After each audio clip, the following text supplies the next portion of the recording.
తెలంగాణ గడ్డ మీద ఉన్నటువంటి ప్రతి బొగ్గు పెళ్ళ సింగరేణిది.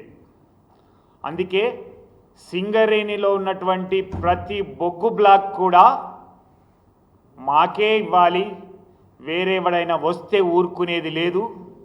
వచ్చినప్పటికి కూడా గతంలో 2 బ్లాకులు వస్తే కూడా ఇప్పటి వరకు ఒక బొగ్గు పెళ్ళను కూడా తీయనీయలేదు సింగరేణి కార్మిక వర్గం అనేటువంటిది కూడా హెచ్చరిస్తూ, ఎవరైనా వేలానికి వచ్చేటువంటి వాళ్ళు వచ్చినట్లయితే మాత్రం జాగ్రత్త అనేది కూడా ఈ సందర్భంగా తెలంగాణ బొగ్గని కార్మిక సంఘం హెచ్చరిస్తూ ఉన్నది. ఎందుకంటే సింగరేణికి ఏం తక్కువ, సింగరేణి కార్మిక వర్గానికి సింగరేణి సంస్థకు ఏమి లేదు అనేటువంటిది. ఈరోజు కేంద్ర ప్రభుత్వం మనకు కావాల్సినటువంటి విద్యుత్ ఉత్పత్తికి కావాల్సినటువంటి బొగ్గును సకాలంలో అందించాలనేటువంటిదా, త్వరితగతిన తీయాలనేటువంటి ఉద్దేశంలో, లేదా గ్లోబల్ సమ్మిట్లో ఉన్నటువంటి 2030 వరకే థర్మల్ విద్యుత్తును తగ్గించుకోవాలి అనేటువంటి ఉద్దేశంతో కానీ, ఆ క్రమంలో నీకు ఎంత బొగ్గు కావాలి, సింగరేణి సంస్థకు నిర్దేశించినటువంటి లక్ష్యాలను మేము తీయడానికి సిద్ధంగా ఉన్నాం. ఈరోజు 70 మిలియన్ టన్నుల లక్ష్యాన్ని అధిగమించాం, 69 మిలియన్ టన్నుల రవాణా చేశాం, 37,000 కోట్ల టర్నోవర్ను సాధించి ఈరోజు 1,000 కోట్ల లాభాలను ఆర్జిస్తున్నటువంటి సంస్థ. ఈరోజు కేంద్ర ప్రభుత్వం ఇచ్చినటువంటి ప్రతి బొగ్గుబాయి అనుమతులతోటి ఈరోజు మీరు ఇచ్చినటువంటి లింకేజ్ ప్రకారం, మీరు ఇచ్చినటువంటి రేటు ప్రకారం, మీరు ఇచ్చినటువంటి కస్టమర్ని నాణ్యమైనటువంటి బొగ్గు ఉత్పత్తి చేసి సరఫరా చేసి సాటిస్ఫై చేస్తున్నటువంటి సంస్థ. 40,000 మంది కార్మికులతో ఉన్నటువంటి ఈ సంస్థ, నైపుణ్యం కలిగినటువంటి కార్మికులతో పాటుగా సూపర్వైజర్లు, అధికారులు ఉన్నటువంటి సంస్థ, అలాగే 135 సంవత్సరాల చరిత్ర కలిగినటువంటి సంస్థ. దీంతో పాటుగా భారతదేశంలో మొట్టమొదటి పబ్లిక్ సెక్టర్గా ఉన్నటువంటి సంస్థ, బిఎఫ్ఐఆర్లకు వెళ్ళి ఈరోజు లాభాలు గడిస్తున్నటువంటి సంస్థ 98-99 నుంచి. ఇంత గొప్ప సంస్థకి కాదనకుండా నువ్వు ప్రైవేటు వ్యక్తులకు ఇస్తే వాళ్ళు ఎట్లా బొగ్గు తీస్తారు, వాడికి ఏ హక్కు ఉన్నది అనేటువంటిది అడుగుతా ఉన్నాం. ఈరోజు తెలంగాణకు సంబంధించినటువంటి ఆస్తి సింగరేణి. నీకు టెక్నికల్గా కేంద్ర ప్రభుత్వానికి కావచ్చు బొగ్గు కానీ ఇతర ఖనిజాల మీద మీకు ఉండొచ్చు, కానీ ఇక్కడ మేము కోల్ ఇండియా లాగా కాదు. కోల్ ఇండియాలో మీరు బొగ్గు గనులను, బ్లాకులను ఇచ్చినప్పటికి కూడా వాళ్ళు సకాలంలో తీయలేని పరిస్థితుల్లో ఉన్నారు. ఇప్పటి వరకు ఒకటే అడుగుతున్నా, మరి ఏ బొగ్గు బ్లాక్ వేలంలో కోల్ ఇండియా పాల్గొన్నది, కోల్ ఇండియాకు వచ్చింది బొగ్గు బ్లాక్? ఈరోజు మీ దగ్గర ఉన్నటువంటి బ్లాకులు అధికంగా ఉన్నది, మీరు తీయలేనటువంటి పరిస్థితుల్లో కోల్ ఇండియా ఉన్నది కాబట్టి అక్కడ ప్రైవేటు వ్యక్తులకు ఇస్తున్నారు. కానీ సింగరేణిలో అలా కాదు. సింగరేణి అనేటువంటిది ఇప్పటి వరకు మోనోపాలిగా ఉన్నది. తెలంగాణలో ఉన్నటువంటి బొగ్గు నిక్షేపాలను వెలికి తీసే దాంట్లో మోనోపాలిగా ఉన్నటువంటి సంస్థను మా ఉనికిని కోల్పోయేటట్టు, మా అస్తిత్వాన్ని కోల్పోయేటట్టు, మా మనుగడను కోల్పోయేటువంటి ఆలోచనతోటి ఈరోజు కేంద్ర ప్రభుత్వం కానీ లేదా ఇక్కడ ఉన్నటువంటి రాష్ట్ర ప్రభుత్వం కూడా వాళ్ళకు సహకరిస్తున్నటువంటిది మనకు కనిపిస్తుంది. అందుకే ఈ బీజేపీ కాంగ్రెస్ల యొక్క ద్వంద్వ వైఖరి కానీ, 2 నాలుకల ధోరణి కూడా అర్థం చేసుకోవాలి తెలంగాణ ప్రజానీకం, ముఖ్యంగా సింగరేణి కార్మిక వర్గం అనేటువంటిది తెలియజేస్తూ ఉన్నాం. మొన్న ఆర్ఎఫ్సిఎల్ ఓపెనింగ్కి వచ్చినటువంటి మోడీ గారు సింగరేణి ప్రైవేటీకరించము అని అన్నారు. అంటే మోడీ గారు కొత్త నిర్వచనాలు చెప్తా ఉన్నారు. అంటే ప్రైవేటీకరణ అంటే వాళ్ళ యొక్క 49% వాటాను ప్రైవేటు వ్యక్తులకు అమ్మడం అని కానీ, లేదా మీ 51% ఉన్నది కాబట్టి మెజార్టీ వాటా మీదే ఉన్నాక నేనెట్లా అమ్మగలుగుతా, ఇది ఎట్లా ప్రైవేట్ అవుతుంది అనేటువంటి ఆలోచనతో మాట్లాడుతూ ఉన్నారు. ఎందుకంటే ఎన్డీఏ ప్రభుత్వం కానీ బీజేపీ ప్రభుత్వం కానీ వచ్చినప్పటి నుంచి కూడా ఈ పబ్లిక్ సెక్టార్లను నిర్వీర్యం చేయడంతో పాటుగా అనేక ఉదాహరణలు ఈరోజు ఎల్ఐసి అయితేంది, లేకపోతే బిఎస్ఎన్ఎల్ లాంటి సంస్థలను కూడా నిర్వీర్యం చేస్తున్నటువంటిది కూడా మనం చూసాం.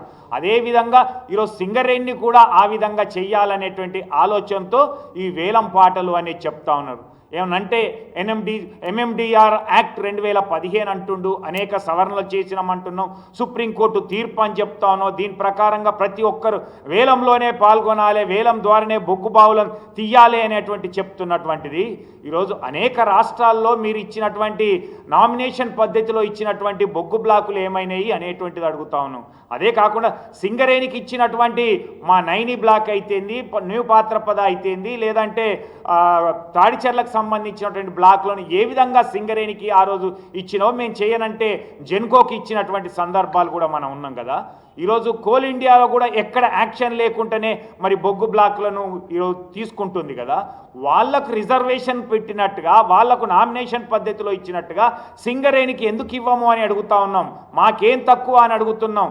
మేమేం సకాలంలో మీరు ఇచ్చినటువంటి దాన్ని మేము ఉత్పత్తి చేయలేదా అని అడుగుతుంది ఈరోజు సింగరేణి కార్మిక వర్గం. అందుకే ఈరోజు గుర్తింపు సంఘంగా గెలిచినటువంటి ఏఐటీసీ అయితేంది, ప్రాతినిధ్య సంఘంగా ఉన్నటువంటి ఐఎన్టీయూసీ అయితేంది, గతంలో వేలంపాట సందర్భంలో అందరం కలిసి 3 రోజుల సమ్మె చేసినటువంటిది మనం చూసాం. మరి ఈరోజు ఎందుకు మాట్లాడుతున్నారు? సన్నాయి నొక్కులు నొక్కుతున్నటువంటిది చూస్తూ ఉన్నాం.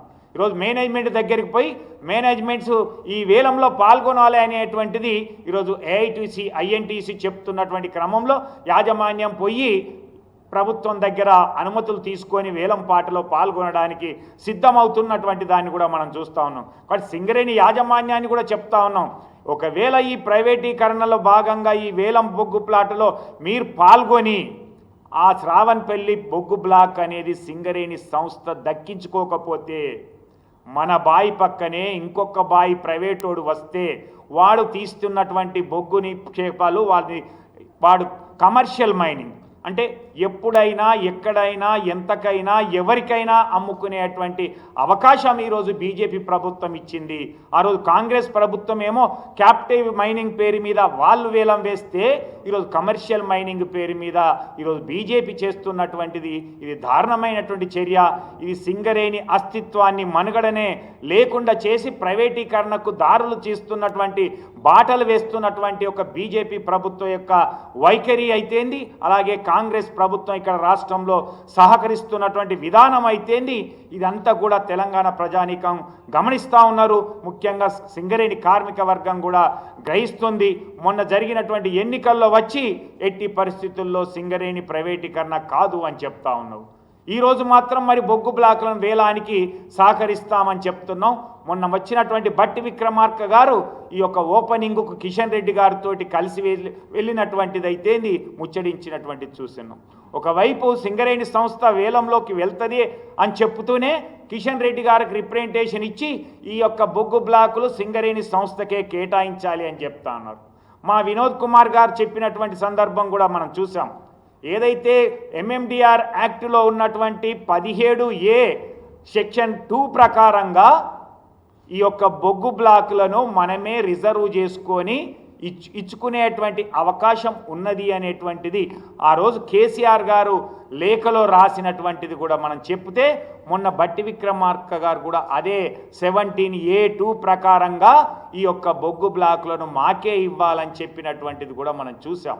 కాబట్టి ఇంత స్పష్టంగా పేర్కొన్నటువంటి ఎంఎండిఆర్ యాక్ట్లో ఉన్నటువంటి దానికి కూడా ఈరోజు ఆ విధంగా ఇవ్వకుండా, రెండవది మాకున్నటువంటి పర్ఫార్మెన్స్ కానీ మాకున్నటువంటి శక్తి సామర్థ్యాలు కానీ భారతదేశంలో ఉన్నటువంటి టెక్నాలజీసే కాదు ప్రపంచంలో ఉన్నటువంటి అన్ని రకాల టెక్నాలజీస్ని ఈరోజు సింగరేణి సంస్థ సద్వినియోగం చేసుకొని అక్కడికంటే ఎక్కువ బొగ్గు ఉత్పత్తి తీసి రికార్డు సృష్టించినటువంటి చరిత్ర సింగరేణిది. కాబట్టి ఇలాంటి సింగరేణి సంస్థకు నువ్వు ఇవ్వకుండా ప్రైవేటు వాడు వచ్చినట్లయితే కూడా వాడు బొగ్గు పెళ్ళ తీయలేడు, తీయనియ్యము అనేటువంటిది తెలంగాణ బొగ్గానిక సంఘం స్పష్టంగా తెలియజేస్తూ దీనిపైన కలిసొచ్చే సంఘాలన్నిటితోటి కూడా మాట్లాడతాం. అలాగే రాజకీయ పార్టీలను కూడా కలిసి వచ్చే వాటిని ఆహ్వానిస్తామని చెప్తాం.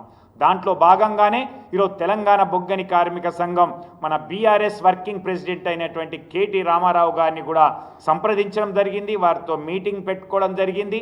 వారిని కూడా ఈ బొగ్గు బ్లాకుల వేలానికి వ్యతిరేకంగా చేసేటువంటి మా ఆందోళన కార్యక్రమాలకి మద్దతు ఇవ్వాలని కోరడం జరిగింది. అందులో భాగంగానే మేము దశల వారీగా ఆందోళన కార్యక్రమాలు చేపడతా ఉన్నాం. దాంట్లోనే 1వ తారీఖున మొట్టమొదటిగా నల్ల బ్యాడ్జీలు పెడుతూ అలాగే మైన్స్ పైన కూడా ఉన్నటువంటి అధికారులకు రిప్రజెంటేషన్స్ ఇస్తూ ఈ బొగ్గు బ్లాక్ల వేలం ప్రక్రియను నిలిపివేయాలి, మాకే ఈ యొక్క బ్లాక్లను ఇవ్వాలి అనేటువంటి రిప్రజెంటేషన్తో పాటుగా 3వ తారీఖున మనం వారి యొక్క కేంద్ర రాష్ట్ర ప్రభుత్వాల యొక్క దిష్టి బొమ్మను తగలబెట్టేటువంటి కార్యక్రమాన్ని కూడా చేపడతా ఉన్నాం సింగరేణి కార్మిక సహాయ సహకారాలతో. అలాగే 6వ తారీఖున జిఎం ఆఫీసుల ముందు ధర్నా చేస్తూ వారికి జిఎంలకు కూడా మరొక రిప్రజెంటేషన్ ఇచ్చేటువంటి కార్యక్రమాన్ని చేపడుతూనే 9వ తారీఖున గోదావరి ఖనిలో పెద్ద ఎత్తున ఒక ధర్నా కార్యక్రమం చేపడతా ఉన్నాం.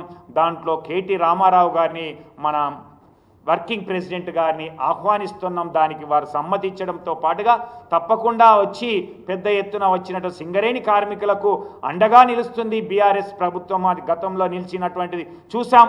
ఇప్పుడు కూడా బీఆర్ఎస్ పార్టీ మా ప్రజాప్రతినిధులు అందరూ కూడా మద్దతు ఇస్తారు. దాంతో పాటుగా ఈ సింగరేణి కార్మిక వర్గానికి మనం అండగా నిలవాలి. ఎందుకంటే మనం కారుణ్య నియామకాల పేరు మీద 12,000కు పైగా ఉద్యోగాలు ఇచ్చినాం.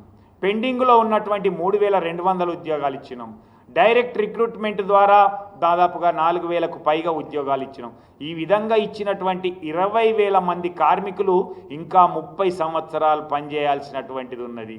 మరి ఒకవేళ బొగ్గు బ్లాకులు వేలంలో మనం పాల్గొని మనకు దక్కకుండా ప్రైవేటు వాళ్ళకు వెళ్ళినట్లయితే, మన బ్లాకులన్నీ క్లోజ్ అయినట్లయితే ఈ 20,000 మంది యువ కార్మికుల సోదర సోదరీమణుల యొక్క భవిష్యత్తు ఏంటి అనేటువంటిది.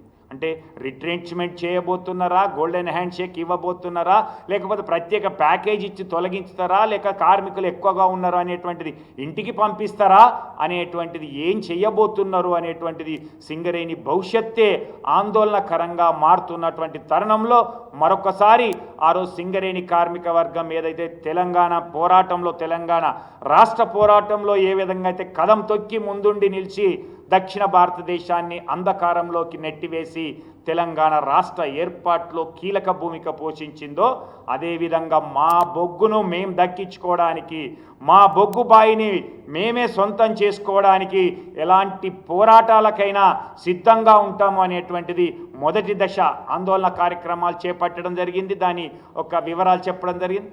దాని తర్వాత 2వ దశ పోరాటాలలో కూడా అసెంబ్లీ స్టార్ట్ అయినటువంటి సందర్భంలో వాళ్ళకు సంబంధించినటువంటి ప్రతిపక్ష నాయకులతో పాటుగా కోల్ బెల్ట్ ప్రాంత ఎమ్మెల్యేలను కూడా కలిసి వినతి పత్రాలు ఇచ్చి, మీరు కూడా ఈ వేలం పాటను రద్దు కోసం ఈ బ్లాకులు మాకే కేటాయించాలనేటువంటి ఉద్దేశంతో రాష్ట్ర ప్రభుత్వం తీర్మానం చేసేటట్టుగా, అసెంబ్లీలో తీర్మానం చేసేటట్టుగా వాళ్ళపైన ఒత్తిడి తీసుకొస్తాం.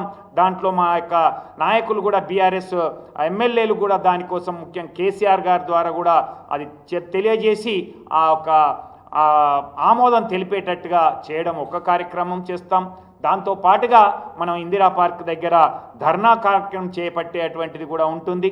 ఆ తర్వాత అవసరమైనట్లయితే ఢిల్లీకి కూడా పోయి పార్లమెంటు జరుగుతున్నటువంటి రాబోయే ఆగస్టులో జరగబోయేటువంటి పార్లమెంటు సెషన్ల సందర్భంగా కూడా జంతర్ మంతర్ దగ్గర కూడా పెద్ద ఎత్తున ధర్నా కార్యక్రమం చేపట్టి మా ప్రజాప్రతినిధుల సహకారంతో కార్మిక వర్గాన్ని కూడా తీసుకొని వెళ్ళి అక్కడ కూడా కార్యక్రమాలు చేపట్టి ధర్నాను విజయవంతం చేసి దేశవ్యాప్తంగా సింగరేణి కార్మికుల ఇబ్బందులు ఏంటి, సింగరేణి సంస్థ యొక్క గొప్పతనం ఏంటి అనేటువంటి తెలియజెప్పి మా బావులు మాకే దక్కాలి, మా బ్లాకులు మాకే దక్కాలి, గోదావరి పరివాహక ప్రాంతంలో ఉన్నటువంటి సింగరేణి తెలంగాణలో ఉన్నటువంటి బొగ్గు బ్లాకులన్నీ కూడా సింగరేణికి మాత్రమే ఇవ్వాలి, సింగరేణికి మాత్రమే మోనోపాలితో పనిచేస్తుంది, వేరెవ్వడొచ్చినా ఖబర్దార్ అడుగు పెట్టనీయము అనేటువంటిది సింగరేణి కార్మిక వర్గం తరఫున తెలంగాణ బొగ్గని కార్మిక సంఘం ఆందోళన కార్యక్రమాలు నిర్వహిస్తుంది అనేటువంటిది తెలియజేస్తా ఉన్నాం.